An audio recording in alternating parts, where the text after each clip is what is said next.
Shalom adik-adik, apa kabar nih semua hari ini? Kalian kira-kira lagi senang atau sedih? Bahagia atau susah nih? Wah, harusnya sih semuanya bahagia ya Lucy. Iya, pasti. Karena meskipun hari ini kita sedang bersedih, tapi kita mau memuji Oh, Tuhan. betul. Di dalam Tuhan kita ada sukacita. Yuk sama-sama kita pujikan, bersuka dalam Tuhan.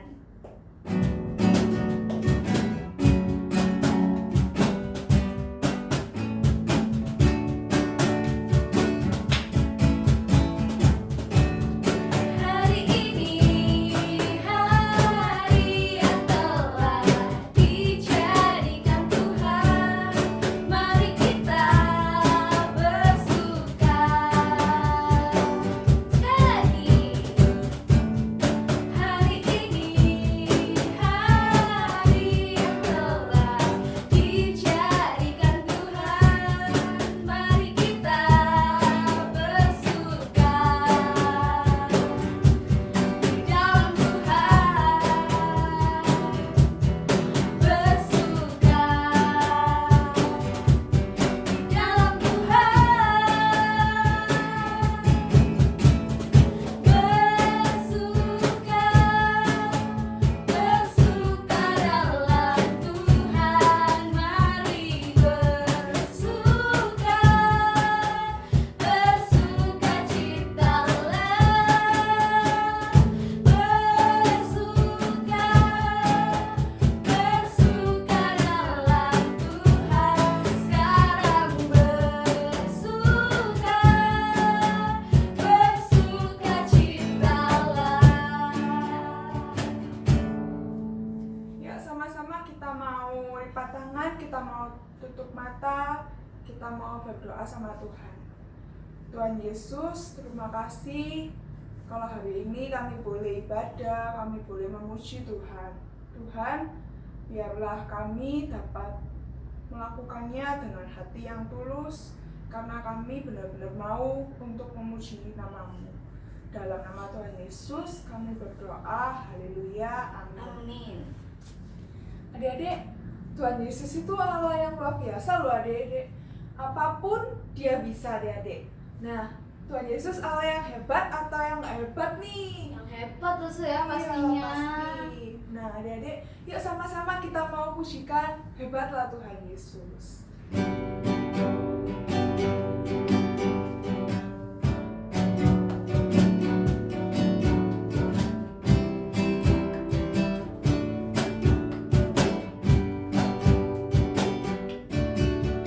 Tuhan Yesus Allah yang luar biasa, apapun Dia bisa.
seperti yang baik, kita mau mengakui iman kita.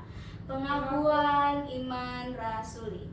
Aku percaya kepada Allah, Bapa yang Maha Kuasa, Khalik langit dan bumi, dan kepada Yesus Kristus, Anaknya yang tunggal Tuhan kita, yang dikandung dari Roh Kudus, lahir dari anak darah Maria, yang menderita sengsara di bawah pemerintahan Pontius Pilatus, disalibkan, mati dan dikuburkan, turun ke dalam kerajaan maut, pada hari yang ketiga bangkit pula dari antara orang mati,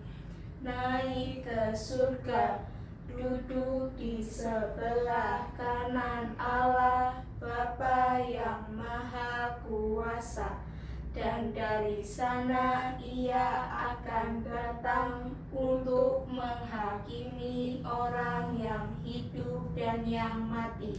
Aku percaya kepada Roh Kudus, gereja yang kudus dan am, persekutuan orang kudus, pengampunan dosa, kebangkitan tubuh dan hidup yang kekal.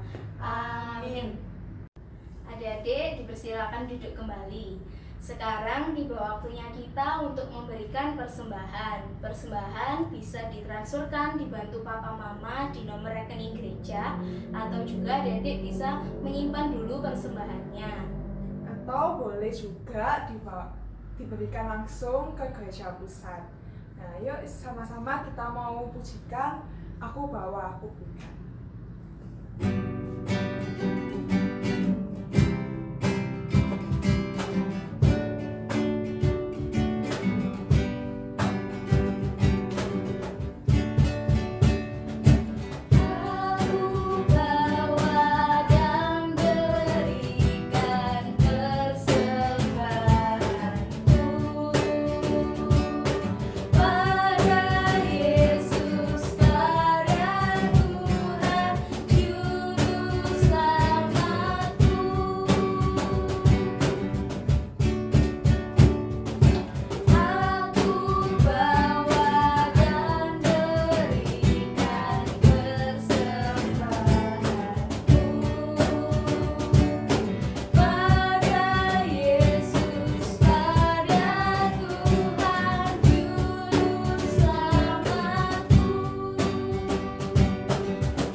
Tuhan, mengucap syukur hari ini kami boleh memberikan persembahan.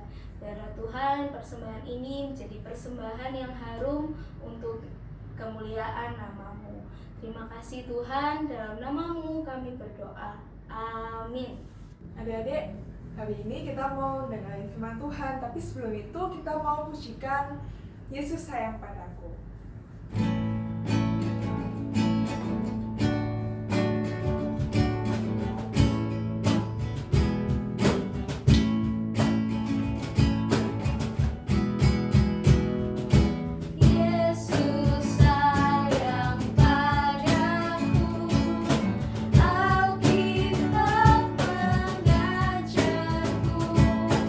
Walau ku kecil lemah,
Shalom adik-adik, bertemu lagi bersama Dosa Sony di dalam video ibadah Sekolah Minggu Pospei Aletheia.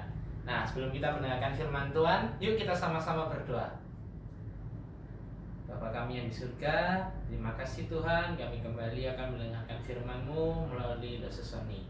Kiranya Engkau berkati kami, supaya kami bisa mendengarkan, kami bisa memahami, dan kami juga bisa melakukannya di kehidupan kami sehari-hari. Tidak sampai situ, kami supaya kami bisa membagikan kepada teman-teman atau orang-orang di sekitar kami, ya Tuhan. Terima kasih, dalam nama Tuhan Yesus kita bisa berdoa dan mengucap syukur.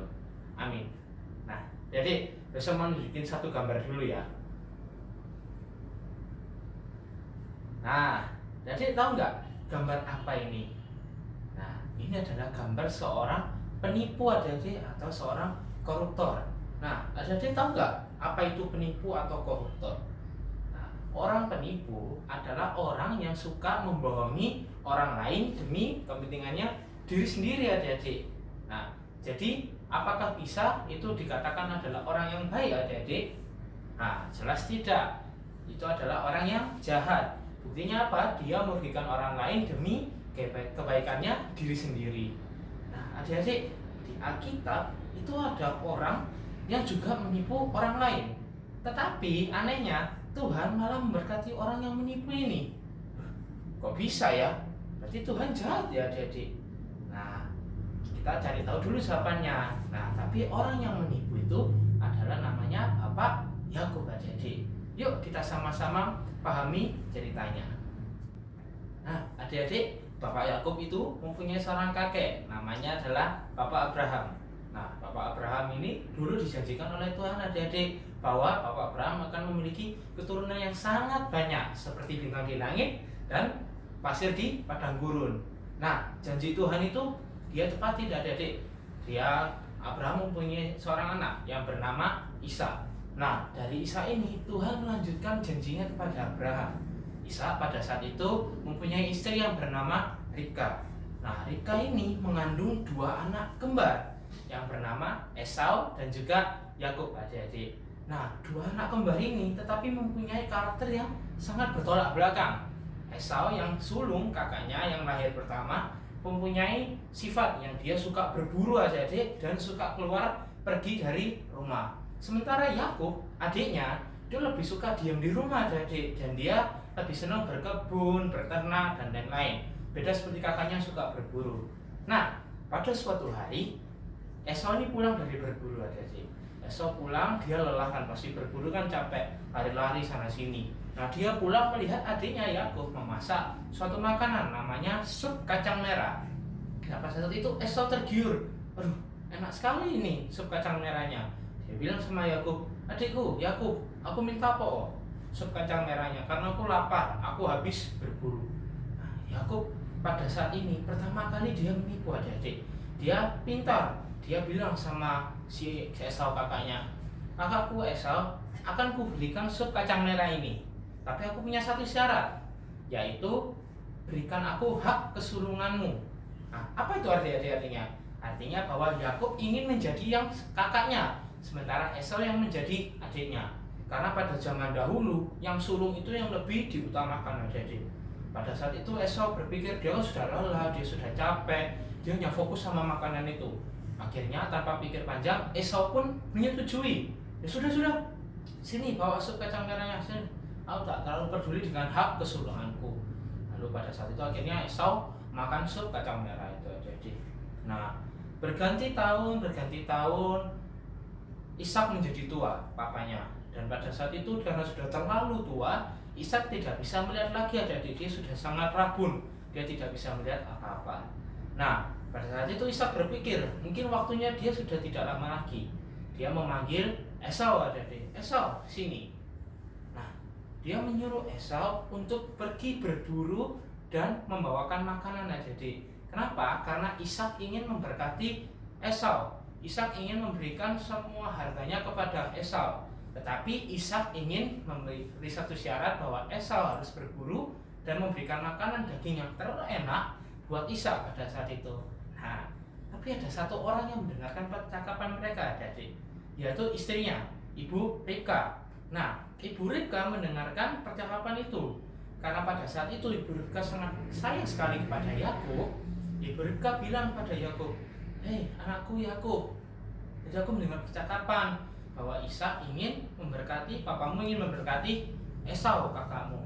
Nah, mumpung dia kan sekarang pergi berburu, dia kan gak tahu nih. Nah, sekarang kau ambil, Yakub, ambil 2 anak domba yang ada di belakang rumah. Belilah, cari yang paling bagus, yang paling gendut pokoknya.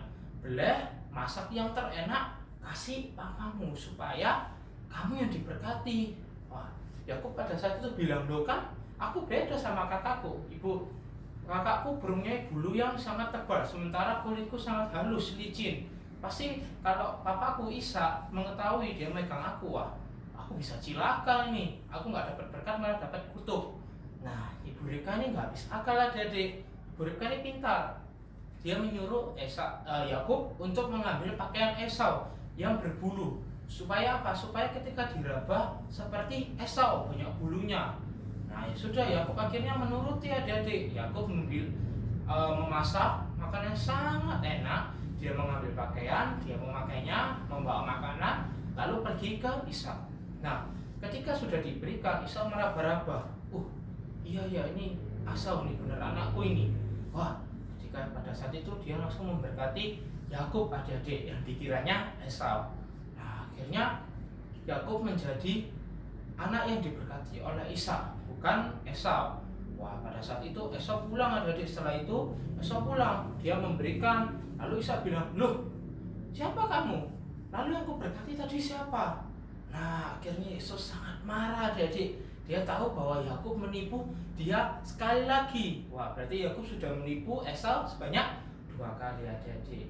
Nah, tetapi Yakub akhirnya menjadi suatu bapa bala bangsa. Wah, kok bisa ya? Yakub menjadi bapa bangsa Israel. Dia diberi nama oleh Tuhan yaitu Israel, yang menjadi bangsa umat pilihan Allah. Jadi pasti sudah tahu kan, dia punya anak 12 dan 12 anak itu menjadi suku Israel. Wah, tidak heran ya jadi bahwa Yakub ini menjadi orang yang luar biasa. Padahal dia menipu kakaknya sebanyak 2 kali. Nah, adik-adik, apakah berarti Tuhan itu jahat? Apakah berarti Yakub ini baik orangnya adik-adik? Jelas tidak. Yakub ini jahat. Yakub ini bersalah. Dia menipu kakaknya sebanyak 2 kali. Wah, itu suatu hal yang tidak baik. Seperti yang tadi kita bahas pertama, seorang koruptor atau penipu bisa dipenjara loh adik-adik karena menipu orang. Ayo, siapa yang di sini masih suka bohongin temannya?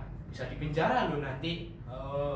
Nah, tetapi apakah semua itu berarti Tuhan itu mendukung Yakub ini bersalah? Tidak adik-adik. Justru Tuhan ini mempunyai maksud dari apa yang dilakukan oleh Tuhan ini. Nah, penasaran kan kenapa kok Tuhan mengizinkan Yakub diberkati oleh Ishak padahal dia menipu kakaknya sebanyak 2 kali? Yuk kita sama-sama sekarang buka kitab kita.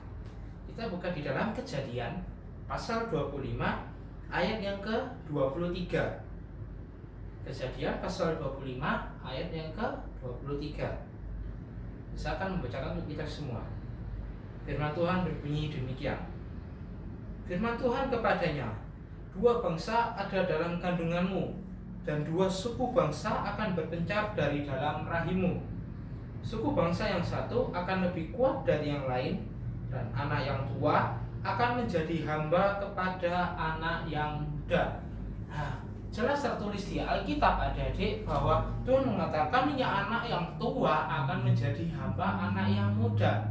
Apa artinya itu? Bahwa sebelum Yakub lahir dan Esau, Tuhan sudah memilih Yakub untuk yang diberkati adik-adik.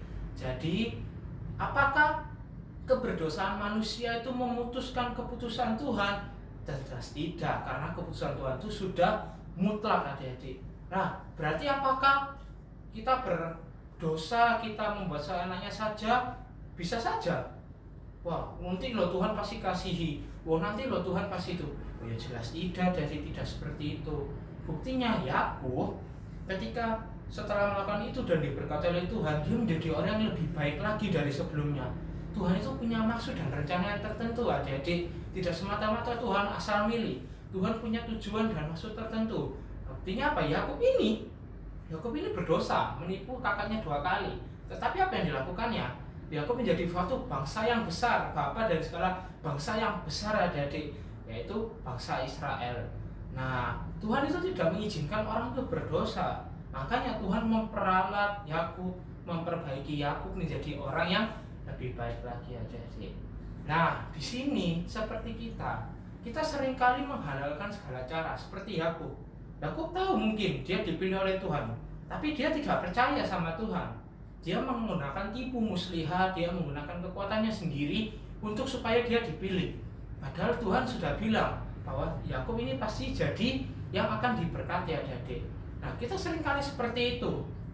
Kita mau ulangan besok, kita yakin kita dibilangi sama misalnya guru atau mama kita, kamu pasti bisa kok, kamu ini anak pintar, besok pasti bisa kerjakan ulangan. Tetapi kita nggak pede, terus akhirnya kita menggunakan kekuatan kita sendiri. Akhirnya apa? Kita mencontek teman kita, padahal kita ini sebenarnya bisa, cuman kita apa? Kita takut, kita tidak percaya dengan kekuatan kita sendiri, dan kita tidak percaya sama Tuhan. Dan Tuhan pasti akan membimbing.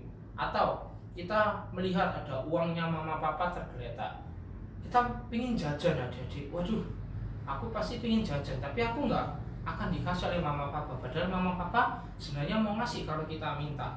Tapi karena kita terlalu takut, akhirnya kita ambil uang itu tanpa bilang, kita beli jajan, berarti sama dengan mencuri, adik-adik. Sama seperti Yakub yang tidak percaya sama Tuhan, menggunakan tipu muslihat, menipu orang lain demi kebaikannya diri sendiri. Nah, tetapi adik-adik, Tuhan tetap mengasihi orang yang berdosa. Di sini membuktikan bahwa bukan kita dipilih Allah, bukan kriteria kita sebagai orang baik atau orang jahat. Berarti kalau kita orang baik pasti dipilih Tuhan, kalau kita orang jahat pasti nggak dipilih Tuhan. Tidak seperti itu, adik-adik. Tuhan tidak memandang kita baik atau jahat. Tuhan melihat dengan keputusannya sendiri. Kita tidak ada yang tahu, hanya Tuhan saja yang tahu. Nah, kita selagi kita yang menyadari bahwa kita berdosa, kita bersalah, kita harus menyadari bahwa oh iya ya, aku ini salah, aku ini berdosa, dan aku percaya aku akan dipilih Tuhan. Ya, kita harus menjadi orang yang lebih baik lagi, adik-adik. Kita harus menjadi orang yang peduli, kita harus menjadi orang yang jujur, kita menjadi orang yang percaya sama Tuhan. Jadi seperti itu adik-adik pembelajaran firman Tuhan kita pada hari ini. Nah, sekarang ayo kita sama-sama siapkan catatan mingguan kita. Kita menulis catatan mingguan, dan jangan lupa untuk menghafalkan ayatnya ya.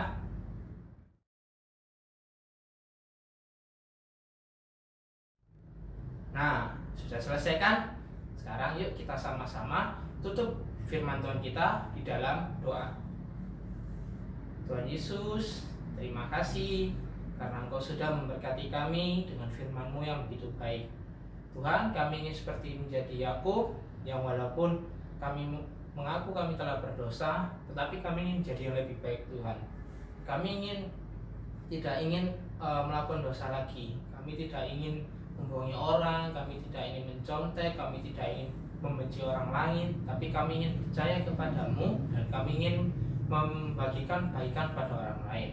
Tuhan Yesus, berkatilah kami di tengah-tengah situasi yang sulit ini, di masa pandemi ini, supaya kami tetap bisa belajar, kami tetap bisa menjaga kesehatan kami, dan kami percaya suatu saat akan indah pada waktunya. Terima kasih. Di dalam nama Tuhan Yesus kami sudah berdoa dan mengucap syukur. Amin. Sampai jumpa minggu depan, adik-adik. Wah, adik-adik sudah mendengarkan firman ya. Jangan lupa untuk terus melakukan firman-Nya ya. Sekarang kita mau menutup ibadah kita. Kita mau pujikan terima kasih Tuhan.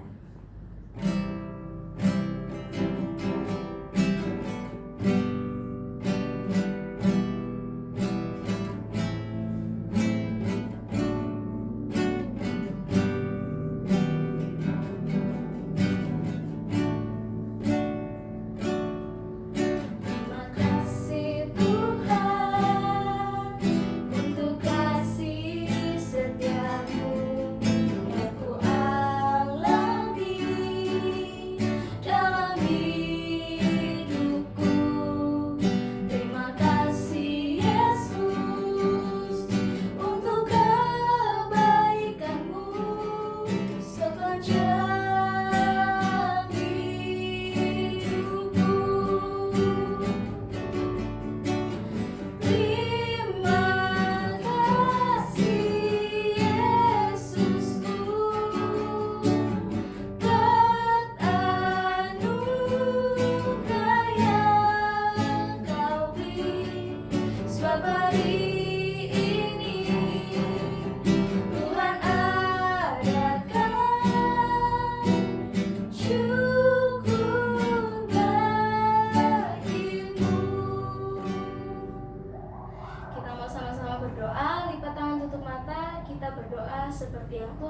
mengajarkan pada setiap murid-muridnya demikian.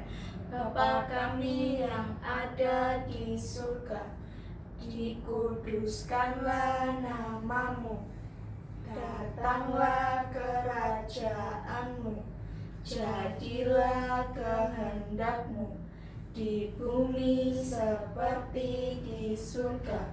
Berikanlah kami pada hari ini makanan kami yang secukupnya, dan ampunilah kami akan kesalahan kami, seperti kami juga mengampuni orang yang bersalah kepada kami.